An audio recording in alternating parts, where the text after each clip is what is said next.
Hello, একটা কথা তোমরা বোধহয় একটু অবাকই হচ্ছে আমাকে এখানে দেখে, কারণ এটা তো আমার চ্যানেল নয়, এটা আমার মেয়ের চ্যানেল রুমেলা সিনা। কিন্তু আমি এলাম রুমেলা অ্যাকচুয়ালি একটু পড়াশোনা সব কিছুর মধ্যে আছে, টিউশন ইত্যাদি ইত্যাদি নিয়ে। তো ও তো আসতে পারে না চট করে। আমার আজকে একটু ইচ্ছা হলো, দুদিন ধরে ওর সাথে খুব কথাবার্তা বলছিলাম এইসব নিয়ে, আমি একটুখানি রিওপেন করি, তারপর আবার সময় মতো ও চলে আসবে। তো এই জন্য তাই জন্য আমি একটু এসে গেছি তোমাদের সাথে গল্প টল্প করতে।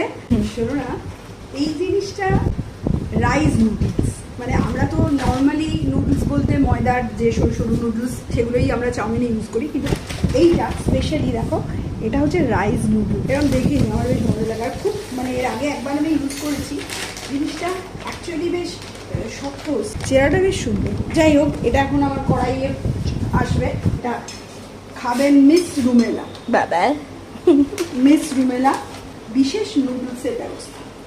যাই হোক, এটা অনেক খুঁজে পেতে ওই অবশ্য কষ্ট করে এনেছে। আমি তো ওর ওপরই দায়িত্ব তো দিয়েছিলাম, মেয়ে বাবা খুঁজে আন। ও গিয়ে এটা কোথা থেকে খুঁজে এনেছে, কিন্তু ভেঙে যাবে আস্তে। হ্যাঁ, মানে এটা দেখছো তো, মানে এটা বেশ শক্তপোক্ত জিনিস। সে খুব বেশি দিও না, সেদ্ধ হতে টাইমও লাগে, খুব বেশি দিতে বারণ করছে। আজকে একটু চটজলদি বানিয়ে নেবো সুপি নুডলস। আমার আগের দিন স্যুপটা রেডি করে রেখেছিলাম, আর আজকে শুধুমাত্র নুডলস সেদ্ধ, স্যুপে মেশানো, আর ফাটাফাট রেডি।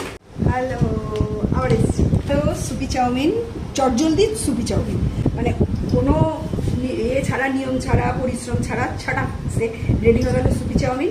আমার মেয়ের ডিনার এইসবই চলতে থাকে।